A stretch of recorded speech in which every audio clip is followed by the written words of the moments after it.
in the last video, we finished discussing the mathematical relations involved in ellipses. Now we're going to do a problem. You've got to find the center, foci, and the lengths of the major and minor axes of this ellipse. X squared over 9 plus y squared over 4 is equal to 1. How do we begin solving this? The same techniques apply as we have used previously.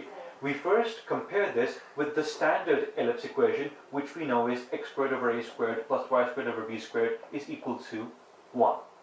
We're in luck in this problem. You can clearly see a huge similarity between this problem equation and the standard equation. So unlike previously, we don't have to rearrange this equation to make it look standard. It already is standard. We can already begin finding some characteristics of the ellipse just from the form that it's been given to us. So what can we learn from this equation? Well, we can tell immediately the center is 0, 0. We know that because we said that if the center is not 0, 0, you would have small constants inserted into the variable parts of this equation, just like you do with circles. So if the center were 1, 2, this equation would be x minus 1 squared over 9 plus y minus 2 squared over 4 equals 1. But it's not. So we know what the center is. You might then ask, how do we know which axis, the vertical or the horizontal, is the major or minor axis, and then how do we find their lengths? That's probably the next thing that might occur to you. Well, remember, we mentioned in the standard equation that a refers to half the length of the horizontal axis, and we said b refers to half the length of the vertical axis. And we've been given a squared and b squared in this equation.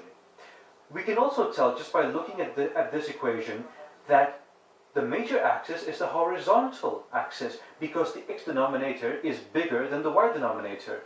So we know that the ellipse is going to look something like this. It's going to be a horizontal, sort of a flat ellipse like we studied in the case of the standard one, and it's going to have center 0, 0. So we know what the major and minor axes are. How do we now find their lengths? Well, if a squared is 9, then a is 3. Half the length of the horizontal major axis is 3. And therefore, the horizontal axis has length 2 times 3, which is 6. In the same way, if we know b squared is 4, then b is obviously 2. And so the vertical axis length is double that, which is 4. And so we deduce that the major axis has length 6, and the minor axis has length of 4.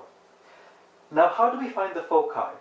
Remember, we said earlier on that there are two foci which lie an equal distance from the center on either side, and they lie on the major axis. Now, we've mentioned several times already, this is the major axis, the horizontal. Now, how do we find what the distance would be between this center and the two foci?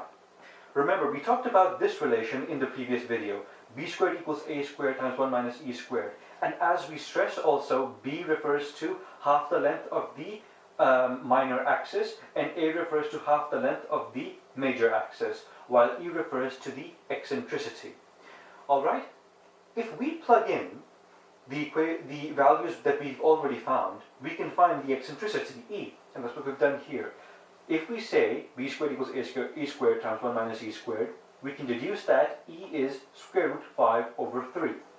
And as you may recall, we always said that the foci lie a times e units away from the center, along the major axis, where a is half the length of the major axis.